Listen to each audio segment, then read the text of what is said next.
so ani nyina no omoye bi wo talent microfinance wonom akachin kwabata ne do so yie wo man Ghana ha ma trapeten de ben wo no kwa sikasem no mehihye ne yie etimi edi amount de otwa to no eye dadaba take up eno se ye phone se ne ho accessories bia wo hia bia no wo to nsa afro se beji bia wo pe bi to akwakoton so a ne nyina no ye bi ewo na so ye wo ne kira kwan ne ye kaneshi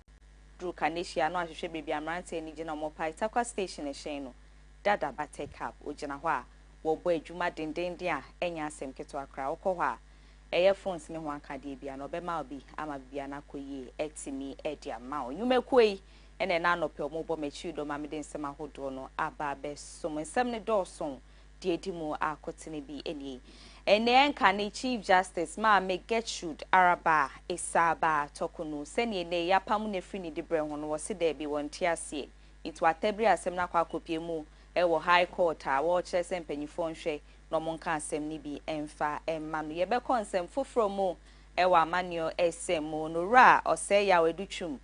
ono so aba be kasa o kire se sisi a wetu asika no sombo 4.6 million Ghana cedis e kire se obetimi agire mu abwa amoman nkan kone ne chechire no etimi akone ni mo chese waye krado pa e won semfo from no ai no ye dwedie no eye Bank of Ghana policy rate ai wo ho no sisi ano e o maye ne ma bi din hye egu akwema ma na ba form ha mu ebupen eduonu baako echiripo enum 21.5% a eno so beti ho asem no e wo kase enim wani gidie emu no e ya de se wudima ya ba be kasa o se e wa na so da ye da se diplomatic passport ne sabeke bi e wo na brabam so yankopon wa de bi oye na ade ma na efe no wa ya ma na bro so de nti o kan sa ansem no enne de course wen no adanyina no wo beti emu enche mu no ewa no pay ensem ni mudi ane se obeka me ho na me de nchimu ahodo no aba abesum ye won fidie mu ene eye mframa mu nti abefo kwan so no KFM TVGH on Facebook YouTube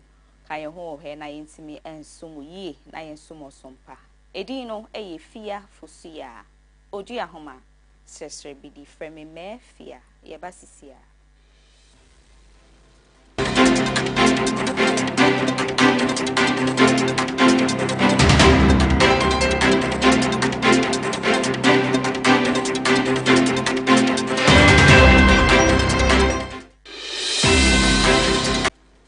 kwa babie mo bre no wadaje a wode amaye wo KFM TV so ye hyensem na se ne anope dia ma wode a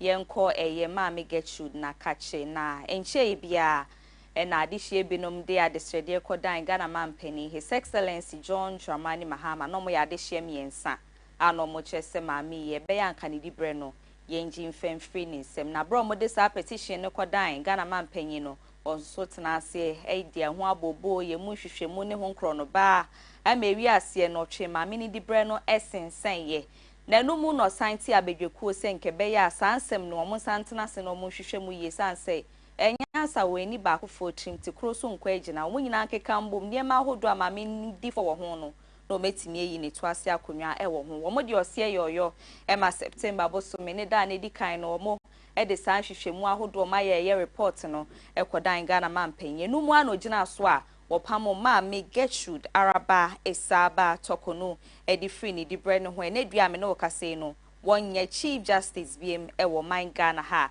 na no mu na maame atena ase a wo chese sansem ye nya de se timi esne ni tiri mu sanse sebio ni di bre se Chief Justice waje free ni nsemu a ni dwumedi ahodo a wodu Supreme Court ne so ne ba ne se na oji sa di bre ni so e di free ni nsemu nsem no de enya de so betimi ate ase ne ate ase chine nam so ama wate asem na akwa kopie mu court a wo chese mpanyifo nhwe na wo enke bi ema no sansa asem na ye akoye se omo ebu egu ne so a woni masem ni mo hwe di omo de tu ne so nyina no enya de se etimi eye no kre ni dwumadi a wodi ewo Supreme Court ne de enko hwe se enko betimi atwa na dwuma so na emom se Chief Justice ena waje free ni nsade a se ne ono ye na temu ahosem hwema prepepe yokọ so we atemu amunsem ne de enke wo so okutu a kritem sa di bre ni mu na so no Ghana mampani anye ne se ne nam so a ma mi che se court nhwe na se ne asem ne kokọ pempen ba no wo mo hwe na wo nke bi emfa maniti we ni nsem ahodo a efri ma me Gertrude Araba Esaba Tokonu kani Chief Justice wo man Ghana ha ye de ho nsem ne amane bono aba bedan ye di sansem na chi eni okoko ta de besie bia no yedi mu amane boni nchemu ahodo no so ebeba besom yen free hwe na yen to aso concern foforo ma ye call the New Patriotic Party NPP amenu kun wono makache na senio wono mo ho hwe ni mo tisru ni mpanyifo bi no matwe omuti a wo mo hwe ni so metimi aba be him franka afimpi mienu ni aduonu wotwe dia ma NPP amenu kun no ene nkofo be ese enum na afọ mo form sa onumunyafo se yaw edutwum kane na oyeso afọ na ohwe enwumasua ho nsem o man gan hawakofa bi okopie mo bosomtwen so na emrahye bedwani ma adehia wonom ewo ho no waba montini ma waba bekasa ne nsem nyina ne sesisi asika no sombo 4.6 million Ghana cedis die wetria edi frɛ no kyerɛ sɛ ne waye krado ene sɛ ne watwentumasi ne kokopa sɛ oba begire mu edi ama NPP amenu kuno kyerɛ sɛ bibia di ade anse sɛ bibia nso ni hwe betimi atwene sɛ ono de sɛ ne wegyina na mon sɛ wɔkɔ n'animu no saa pepepe na oba behwe sɛ be ya presidential primaries a afimpi mienu ne aduonu ensia July bosome ne da January bosome ne da etwa to no obegyina mu na sɛ ne be ankuni bi be kwa ama no no ehim edi ama NPP amenu ko ni hwemu ne nsɛm a owura edutwum odi to dwan eni. Party issues are party issues. But I also want your viewers to know that I've paid. I've paid them. I've paid the money because I have to show that I'm capable of winning. And the whole idea of supporting the party in terms you didn't see anything wrong with that money. A lot of your other contenders have complained about it. The issue about money and how you run primary is going to be very expensive. This now we're doing the last few years, we're doing these primaries at the constituency level. And the party has to put up a major operation, ballot papers and a whole lot of things that needs to be done. I don't think it's going to be easy on them.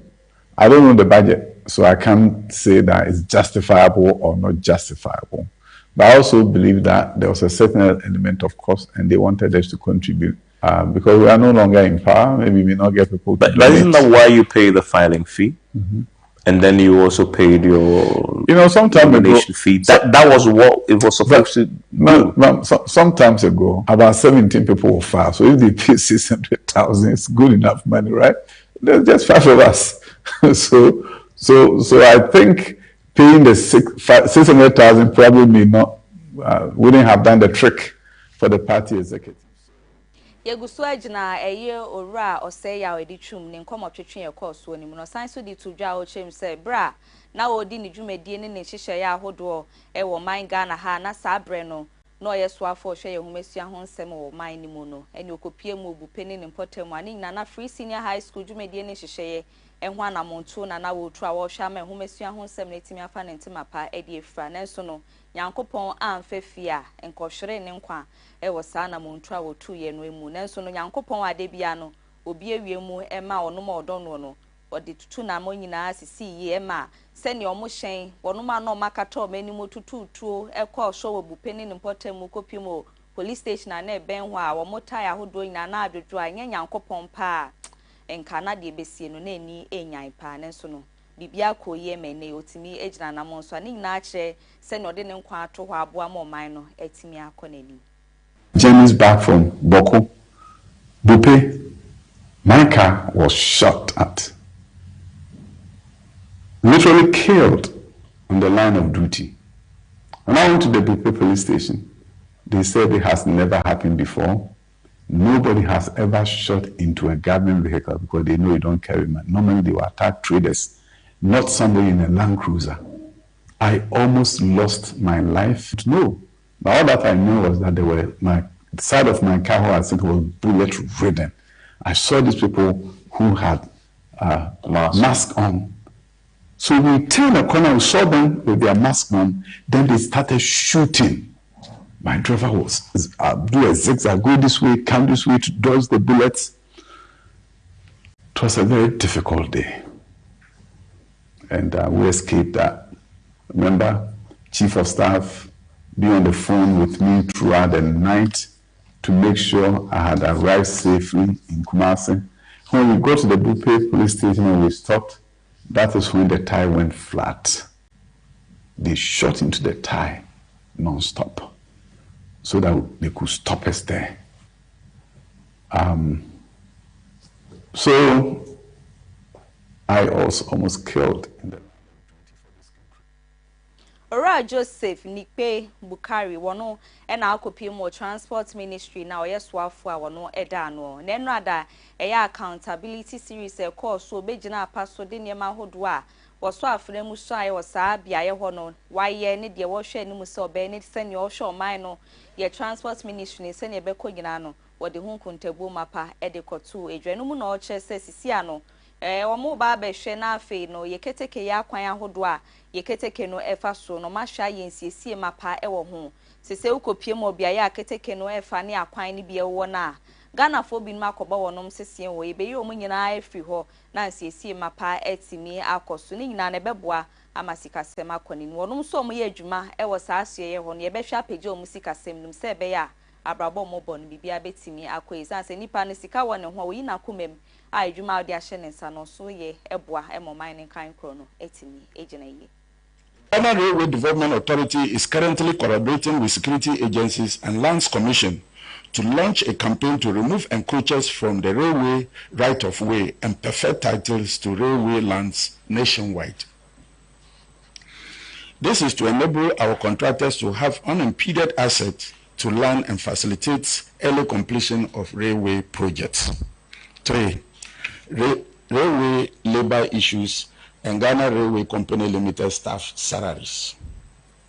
The Ghana Railway Company's operations have declined over the years due to infrastructure deterioration, which has limited its capacity to generate sufficient revenue to cover its operational costs, including staff salaries. We are engaging with the Ministry of Finance and stakeholders to develop a sustainable solution going forward. Ladies and gentlemen, I must add that we feel for the workers and we have gotten close to resolving this issue.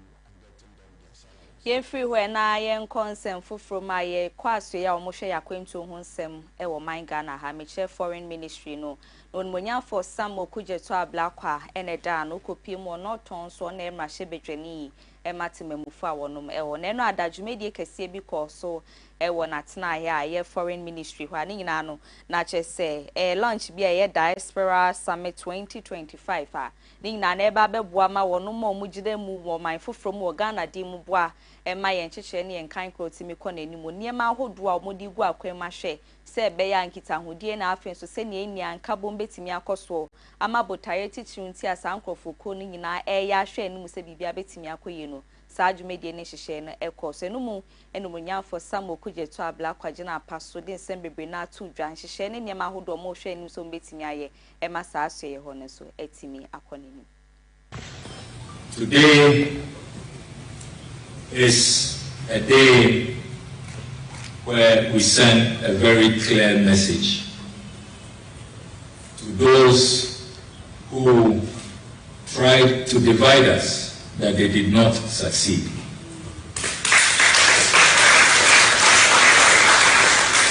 We send a clear message that we seek nothing but justice. We seek nothing but truth. And we seek nothing but our reunification. And that we will remain one people that cannot be separated by oceans or by history. Our gathering here today is more important than FDI, remittances, bank accounts, who has some money to donate to Africa, what we can get from those in the diaspora. That is not why we are gathered here today. We are gathered here today as Africans who know our history and who are conscious about the fact that we can never ever be separated and we remain inseparable.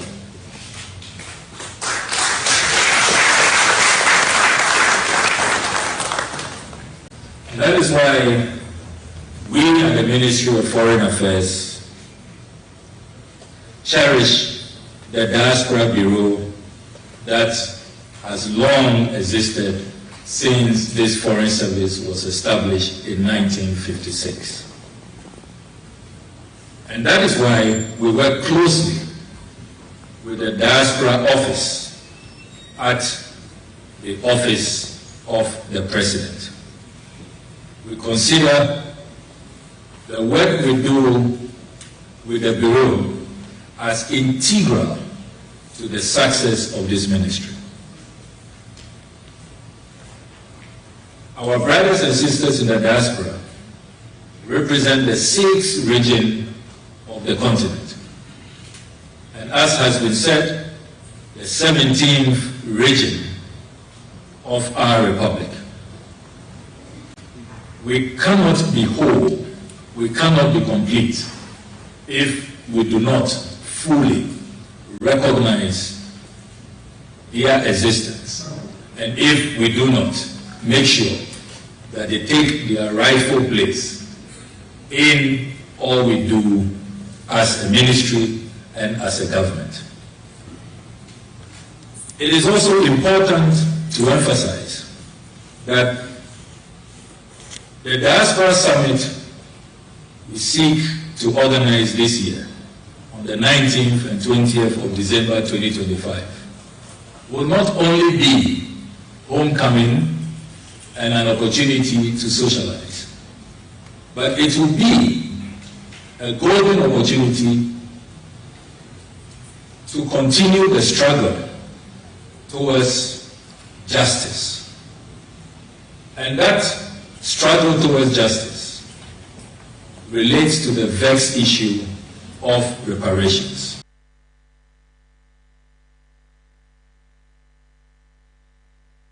Yegusua jina saa dwumedie no ase nanumu ene ne mpanyifo aka omuti aboma nkofo be se num anye yekọ wiase amanan ni wiase ehu bebre na omugire mu eboa ma oman Ghana din no omutimi edekọ nanimu ni nyina na chese womu de omukokwam na chese omo ye niema binum a eye on the side se ne potoka sem ye beka no nenso ne ya de a ede Ghana din etu wiase afa na nyina enei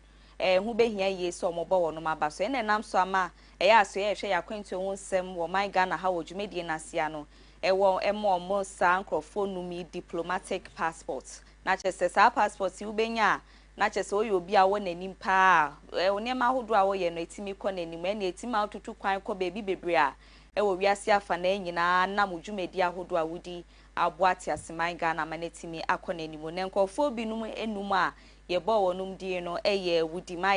Udimaya ya brantie ne okopie mo YouTuber wo ye ne nwumedi ahodo bebre na chinchinko ebi bramai bebre na so ede humfo nyini ni ahodo na betu ntintan fidie suma nkofo binum hu niema ahodo a ekoso yebo ni din ewo ho afin so Rocky Dawuni wono so oye reggae artist ne de ne se wotonyom de fa asumdwe ho ne se ne ye nyina ye beka bom se obi bramai ne afin so mamu ni nyina ama enkan kro ne asumdwe mapa betimi akoso na ye Grammy nomination so enya bibra se ne papa edi ne dwumadi efa no so ye boni din a diplomatic passport ye bi akodia ma no de odi ho a otoso me ensa ne ye Anita Eskin wono so ye semtreni kese pa wo man Ghana ha wabo adwuma ache ye pa o man Ghana din no de ko nanim ya enya asem ketua de otoso nan no ye Ibrahim Mahama me pa acho enye His Excellency John Dramani Mahama ni nua Beman Debi Ibrahim Mahama we obi a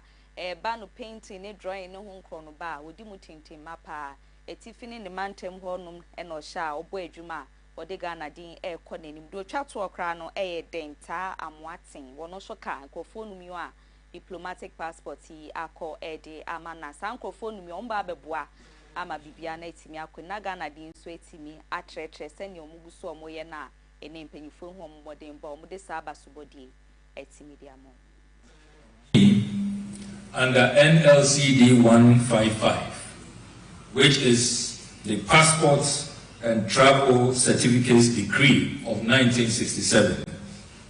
These 5 very special Africans are going to receive diplomatic passports from the Ministry of Foreign Affairs of Ghana to carry out their mobilization and to continue with the good works that they have already been doing to mobilize people of African descent across the world. And I'll provide the list as follows. They are people you know very well, and you will realize that management at the Ministry of Foreign Affairs has carefully, very carefully selected these 5 compatriots. So number 1 on the list is the interesting young man, Wode Maya. Wode Maya, number 1 on the list. He has done so much to promote African tourism and to really bring the African people together. And we think that he should be honored with a diplomatic passport to further enhance his work. The second person on our list is Lady Denta Amwating, who continues to inspire many of us from the work she does all the way in the UK with the Cuba Awards. And she's already the toast of the people of the Caribbean. She has a big summit coming up in Barbados. And she continues to really rally the African people across the world. And Lady Denta is very deserving of this. Number 3 on our list, who also needs no introduction, and who has dedicated all his life to advancing the cause of African people, is no other person than the iconic Rocky Dawuni.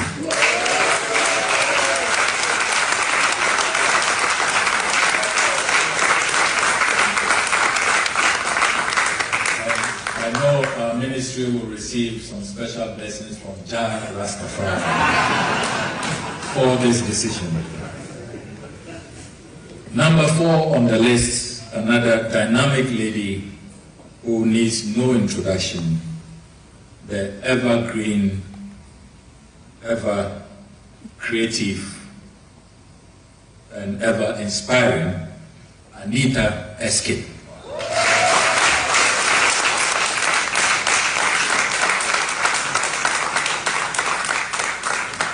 Number 5, last but not the least, has a very interesting background from all of these others. But through his art and his paintings has really brought renown to the African people. And I'm referring to the one and only Ibrahim Muhammad.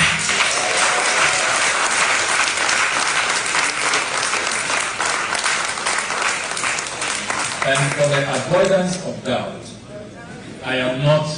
talking about the president's brother. Before you try to accuse me of cronism and nepotism and family and friends, this is Ibrahim Muhammad, the artist, not Ibrahim Muhammad, the president's brother and philanthropist, who I'm sure can also make a case for himself that he probably may be deserving of a diplomatic passport. So these 5... Foreign Ministry Fosuah Oduahoma this answer we in our etu Jan semi so na ya dan ye ni ajenkra to edi kan ye ba ye to answer me so edi ama.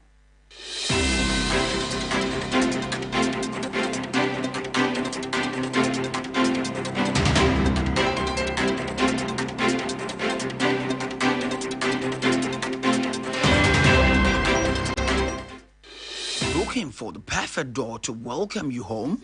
Step into Afrotino Doors Company, where Turkish quality meets unmatched security. We specialize in all metal Turkish security doors, built to last, available in single, 1.5 and double sizes. Choose from luxurious designs with metal and wood finishing, paired with advanced locking systems, from central locking to triple hook locks and double locks for maximum protection.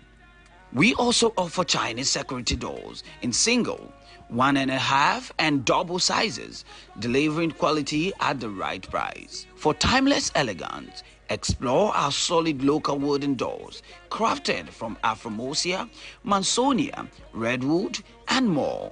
Whatever your dream design, we can create it in the wood of your choice. Plus, we have imported wooden interior doors from both Turkey and China, perfect for giving your home that sophisticated touch. And that is not all. From pivot doors to fire exit doors, PVC doors to cement doors, Afrotino Doors Company has every style for every need. Enjoy special promos every Friday and Saturday only at Afrotino Doors Company. Visit us today at Basket Junction, Spinters, or call 0244 371 348. 0274 722 448 or 0256 321 708. Afrotino Doors Company, strong, stylish, and secure. Afrotino Door Company, creating quality homes.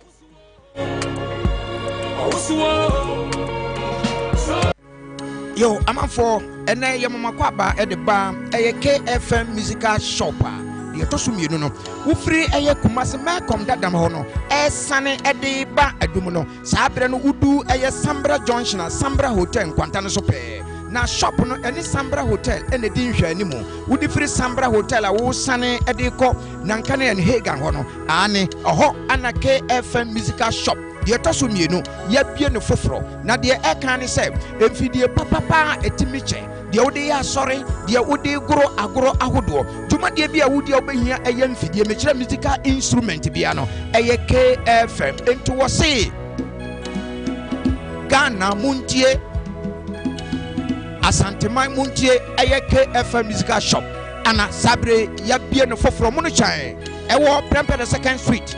Ufri old man come down na wo sane ede ko adum no ane udu Sambra Hotel kwanta so na wa dane on sani faso oho ana KFM musical shop yi ewo ye ne Sambra Hotel ana ehwe animo ye twan abrebia gina mese se be ya proud ana se me ye dwa na free Kumasi adum KFM instrument store obi bisa sa se bo menfo de woto no woni sida wode ne ma papa ejira wonim na woto no wotu say yes woto no bibi aka wakoma ni nyina free KFM instrument store Kumasi adum se mi gira ho na me to no ma bitimi nya ho me ka fi se fi papa mu anim na mi gina no wo betra ye ko ma ya do se kana twa nanka kanau ensamfu ayi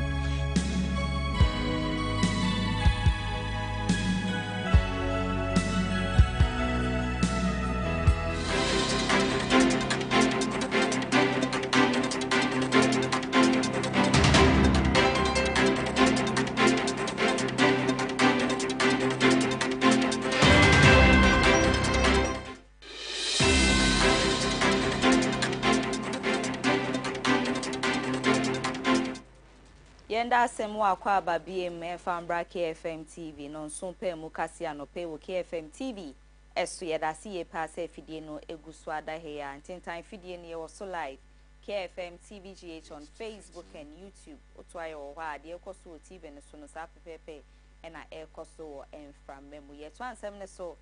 media ma odi aye ko eye National Identification Authority wonom atnaye enedue wempanifo mo ha nhihye de nemegu akwema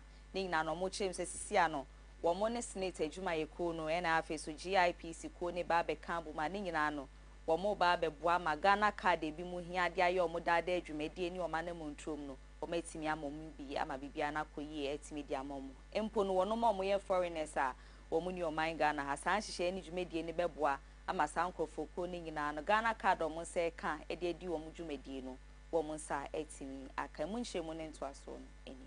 8 to 15.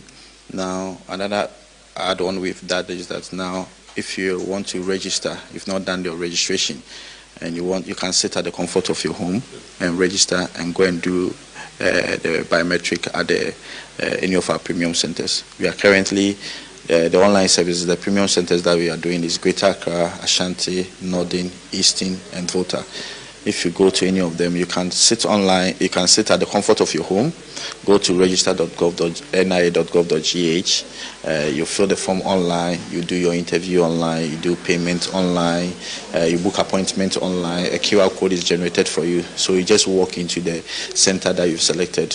they do your biometric, and they issue your card instantly. So for now, all districts are working. If you go to any district and they tell you that they cannot issue an instant card, report it to our office, any of our offices. We have a call center number. Once you call the number, we will attend to you. So things are moving on. Again, we've installed now NIA. We've installed security systems there, over 60 cameras. We are having the biometric access controls. We are doing our ISO certifications and a whole lot of things. We are partnering with SNET. So now, very soon, if you go to any of the SNET offices, you'll be able to register for your Ghana card there. So that one is ongoing. GIPC is also on board now, that they can be able to, for the foreigners who come here. You know, per our contract, we are supposed to register Ghanaians and non-citizens. So if you're a non-citizen, very soon, if you go to any of our GIPC centers, you should be able to register for your non-citizens. So a lot is. Yeguswejina NIA wono matna ye na chochofo e de masako yayira koku deku wono so kasa ya eno so se enhihye ya ni nyina no mode egu ampanyifo hwe se Ghana card no wo metimi ayen sakraye mapa e wo mu na ne gold board wo ne omo aka akonka bomudie na eba no sikasema se ne ebe fa so ne ho nkro no ba ni nyina no yetimi de Ghana card no aye kwan ahodo mbefa so ne ho anamonto no sei na eye yayira Fosuah Oduahoma Sresrebidi emai.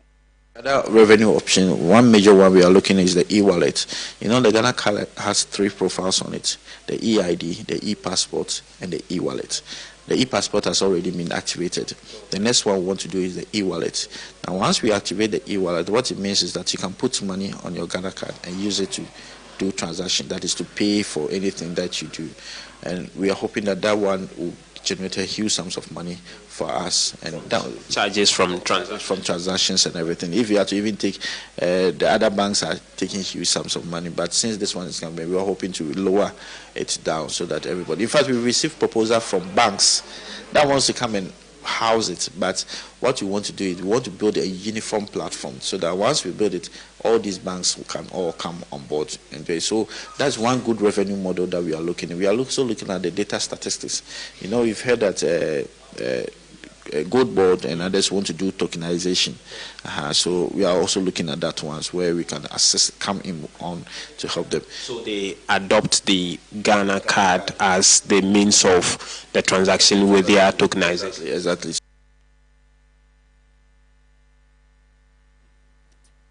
Fosuah science ni mo no de tujo science o chem say nei eye adwumayefo bi no momo ho na chese abosumi nsia ketwe bi ma na wo so mutwe ho nsem no ekoye daria na etwe ne sere ne abasa no wo metimi eyi saka ne nyina no etimi de free ho a emu oha mobu pe aduo no 20% allowance from dia pay so dia mom na nso no chese no wansan se sene na siketria ne nko so omudwa ne konsentwefo ho mom bo hu de road mom no mutwi asa sika ne free ho e de sa allowance ne to so de mom no enya de se ho nsem ne yetimi atinti munchemu eni amane bo no sei and our science so edit to us. I can tell you that we've resolved that one. They've received their 20% allowance. 6 months arrears has been paid to them. The last time I had a staff there, but I told them that they were able to run to the media for that they are going on strike. I'm surprised because I used to receive some of the letters a lot directly from some of them. When did you do this payment? This payment was, I think, July. Yes, they received their 20% allowances and arrears in July. I was telling them that when you wanted to go on strike, you went to the media to tell them. Now that you received the money, you are quiet. You are not saying it. So everybody thinks that we are still typical. Ye free na ye ni atwa so akọ ye nana kwa me bedi akọ dodo na anim si e frɛ na chada en afimpi mienu ne aduonu enan ku ana oda no new force ku ana nyina no hwɛ ahwɛ ni musenko betimi aba begina me ato ne so aba sebe oba be yo mampanyin ewo man Ghana eni waba be kasa ne nsem o kenyina ne sese biu Obetimi edi nkunim kra na eba na ye amanyo semuni afin so oba be mampanyi wo man Ghana ha eno nche sese bie wo se otimi begyina me etu ne so aba na emom no ne kase bi efri na numu ni na namontro kra che se aso weduru ho awia die nti o kan sansem no bia ye o ka sansem into aso say ene edema. The mask, if you look around, this gentleman is wearing a Spider-Man.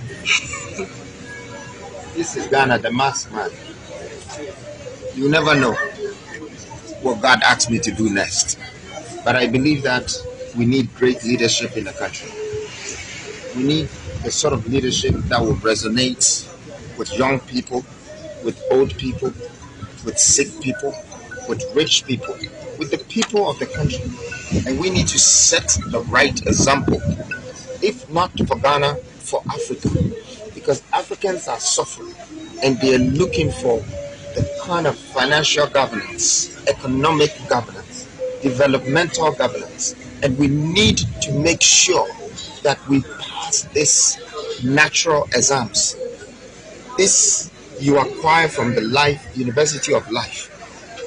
You don't acquire just from going to university to study politics. But anyone that understands the value of living should understand that the average Ghanaian is not having the average life to live. And so, for me, I will still stand by my vision for leadership. And it's not just politics. I don't have to run or I don't have to campaign to add value to this nation. My words alone is strong enough to change you. My message alone is powerful enough to uplift you. My achievement alone is a proof for you to understand that we all can do it. I know that they might call us different names when it comes to politics and all this propaganda, but these are not the things that will determine my moralities. What really I believe in is you people, the people of this nation, how you have managed yourself, how you have survived, how you have sustained through this pain, through this hunger, through this struggle, through this economic crisis, and you still have been here. The one good thing that we're waiting for is for God to give us the chance to rule our own nation, govern our own country, and build our own nation and develop our own country. And such people like Atanka will be a part of a revolution for development. Wasansem ni muano sanso kasaya watu aswa woche muse sebi obiti asena woye bibi pape biye wo maimu a ana oye kendinia yemfa se ni die ni ebu ese no emfa ma no na yenhwa saa nipa kro no sanse ebedrum bi ni atru ye ni ehu ni biemu a niema hodo ane e wose ye brought asen ye wo na chi asebio enye febiem ne nsem no kan ewe ye apostle Dr. Kojosafo Kantanka wenya ne ba bi ekono na tena ye ho sene ne woni ho biem a adofo na ejamfo guso ekọ na fie ho ne afi na tena ye ho hwe nim so mo ne ebusua besu abom na ho no gina ya wode sanse mu enyina etuja Brazil and vision no because no true baby we hear either say huge capital injection and huge government endorsement but you know be say sinakopon ya dom wo che ni pa bi say ya woman info we nsua ehu say enye say ye boa no na se oyi ya na ono nko na akoyi we mom e yo mani di and the bit ma kwa chire and then you Toyota and I said no yeah Benz so free Germany so free America nyina akora ne yenim enso enam he yet Toyota mu and yet Benz mu ti botina bi no so get Kantanka mu and ye what China nke enso e bit ma ka say kai free Ghana ti na mehye Ghana fo nkwan se yenye no no mamu ma ade enhwe ansa and ye hye ntuntum ntare ntuntum abetena se afeja nipa no bia and no ma say near the titile owu ya dia ya pa so when why and now back say you can't pay your respect to the dead but it's painful for the children, it's painful for the wives, it's painful for the grandchildren, and it's painful for the nation. But what is not painful that can uplift us is what he did. No yeah no amaye nyina hu say Mbasubi wa Ghana na twetimi aya obifu for Ghana bibiri ahometi na to aso ade a ogidie ni gidie ade a na oni gidie omu ono so Ghana for so ha ahometi na to aso momma moden en to aso na yɛntimi nyɛ yɛayɛ cars daakye yɛntimi nyɛ yɛayɛ planes daakye yɛntimi ɛnyɛ sɛ aduane no pɛ ne yɛbɛdua na mmom aduane efifi a ɛsɛ sɛ yɛtimi process na yɛtimi apackage yɛtimi atɔ. And this is what I believe in, industrialization. Ye free sansem ni mo na ya to aso consent for media amount. Ene wo content time fidie no so ebinum de ese bi o mayo mo se omo ya ageman e na afin so sene empanyifo binum ka nsem a omo che se ne di obeke bia no ye betimi aso ma memra ne ni wedi no ebinum de nnua pa no mebubu ogo ma so ma de omo ya no mo eye na brantie bi e friend se David Kojo Pra Afo edin adodo na nim no e de friend no eye Kwame Nkrumah Otosumi no ene okọ TikTok a edin ode wo ho no nkofo bebre na enim no na enche bi ono so betan tentan fidie ni so bi be kasa bebie be huru so dende de chese ono so mampanyimu a ene obeti ni sise things and say ohun de papa ye bia si one time na woye afin so ono ma wabo mudin sa so afo ne mrahye bedwefo mo ka ne ho a wo mo bo adwuma nyina se benye adwuma papa bia no mo bo sankofo ni nyina onye omo a ene esu no obetiti omu nyina ati then a video ni beto montim ne ko viral Ghana de se bi oye bone a ene timi tretre ko na nimpa ebinum so forward video so no eme ko na nimpa me ko drum panifo akachi a wo mo ede eye search den to bontim a ene dua make say de eye Kwame Nkrumah Otosumi enu o makwa akoche no wo ka so a ene ne potem e ho ena na wo sha se bi odi sa mensem no wo mo koche ne so de court om ne di wa twenche a ehwe animu na September aboso me ne da na eto so dumiensa no mo show ni mu ene court akwa asetena ne ho nkro no ba eno ada na beda adwa so ma hye ne sabrante ne nkoda aposifo kukumu aboso me no enso wo sabio eniamo ho nsem a wo betrantentan fidie ne so ekan chale mi ametia no se me nyese kan me twa aban ni pa biara me tu so me bo aban ni pa biara revolution is saying abdu he mamu ye jumo TV stations any radio stations nya na munhwe mu nso yi na me ba mo so se ye mba mo so kra me ba mo so mamu ye juma wa ban mu nia munhwe mu nso yi mamu kita car number what I say car number plate green number plate munhwe mu nso yi aban cars munhwe mu nso yi afi mamu kita red number plate munia munso munhwe mu nso yi maybe chicha munia seka ye be shikas ninia what I say and afi so mo so amowo your friend say Parliament House Electoral Commission Bank of Ghana mo betuma bo aban bia ninia ene asojafo mo so samo mo cars no so segu abonten okọ be ma campa cars no ma sense wo ho no say ye takes taxpayers money and amodo ye mo abanyema what I say o papa ye soja ni o mama ye police ni o mama ye police your friend say o papa ye police o papa wa aban mu nti wo fi say wo de wo ho atọ yesi dan what I say o daka mu what I say nti ye asema ye beba TikTok ye be kan what I say o kan kwasi asem o ba comment section na o ba kan kwasi asem what I say and so me taxpayer money what I say bibi biara me to bia yate indirect tax what I say Charlie forget me pa seriously nti sisi ya no asasem ya ekoso yi na make say sisi ya na ye ba mo so full scale attack if what your friend is saying abronika assembly say if persuasion fails force must be applied ya kasa sa amuntie ni je for Nigeria for abaha what I say kasa se munye yense Fosuah wa sansem ni mu na bra empanyifo hye se onkoda aposifo kukumu abosome nso no ne nsem abrante kan nyina ne se wono de onimpa ye se nche obeba be mampani wo man Ghana ha san se eye wono ma omo ye kendi fo omo didi ye ni mu oni bie no saa pepepe no mo fa mu ai nei ye ti omudin ai hu se bi o mabom modin e wo saa kwan ne so na eye prison ana say aposifo kokumo nkotwere ni nyina no is a process ofri mu fia mampanim de kian ne ke obedi bi e wo man Ghana awo ko de oba pagana fo cho ni okan oba pagana fo cho ni okan the room before I say so yes second come commanding I said papa so about we no be meche so that's it did so be man penny process na na before just say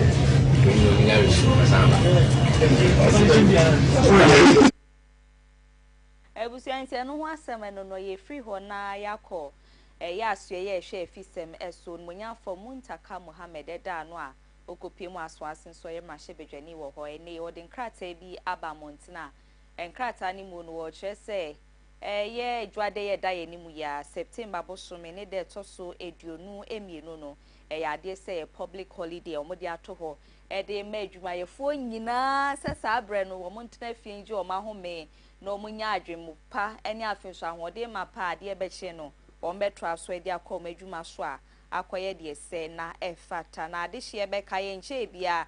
na public holidays ahodo a ewo man Ghana ha nyina no Ghana man panyi ye nsakraye mapa ewo mu ani nyina no wo che se sene ya afofi da bi ebesi eye juada no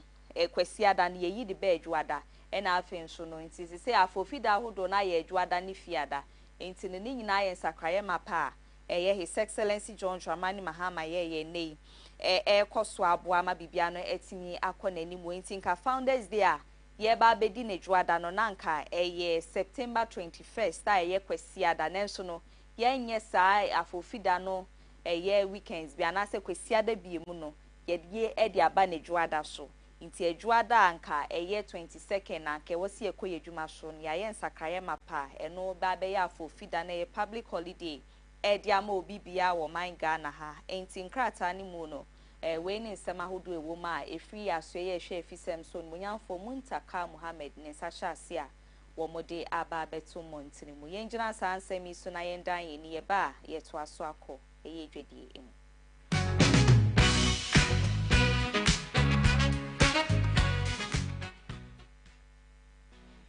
Yet was we dwedi nsemu e dia ma odi aye ko Bank of Ghana wono makache nye dua me no kase no nsakare mapa ni afenso hwehwemu bi o ma ye dia to montri mu no eno mudi bia ba ye de e ba besumo ni nyina no mo kire se o mo policy rate a eno da ne wo no sisi ano o ma ye nsakare mapa hwe ama sisi e ko na onim eye oha mabupen eduonu baako echiripo enumu ni nyina no eye monetary policy ahodo a eba beboa amasikasem ho nkro no ba no etimi akọ nanimu ne no na mpanyifo eche se ne do makoma pono so se ombehwe amasikasem ni afenso abrabo a ye bo se oman no etimi akọ nanimu no brani abra no bia no omuguso aden hwehwemu ene hyehyeye egu akwema enedue eye Bank of Ghana omo governor munyafo eye Dr. Johnson Esiama edi sansem we nyina etudwa ewo 126 MPC meeting eno ko so kwada ni mu a wode sanchemu ni hyehyeye nyina no etimi edi tudwa omuguso a HSS sisi ano omuguso ade nema egu akwemu sene ho nsakraye ebekọ nyina no wo mo fa nkame eye Ghana phone no mbekọ so de aba betu montini ma me hu Ghana economy no sene ACF an ntoma pai de fra ewo sa kwan no eso yenjina so ene yendan ne ye ba ye wi nsem ni nyina ewo ni gidi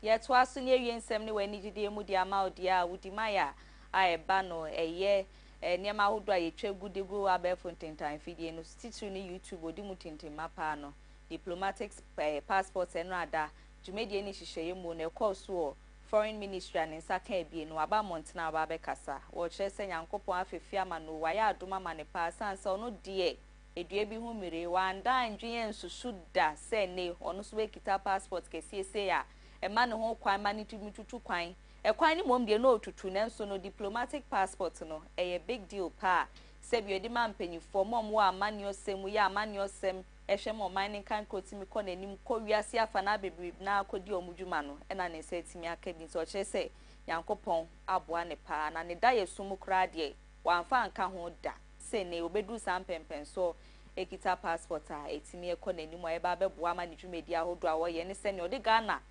to map ne so no etimi akọ nanimu nti we ne nsem a Udimaya enya diplomatic passport ni wi no wode aba beto edwa yenjina sansemi so ne na no pensem ahodo a ye boaboa no sa kan kase no so pe mu de besumo KFM TV so no ye fa ni nyina embrewie sanse ye bre no enya so ansa ne be kọ ne yenda KFM Musical Center say dadaba take up and Afia so talent microfinance omo eso yasne boy etri edom okenkan for enano pay Afia Fosuah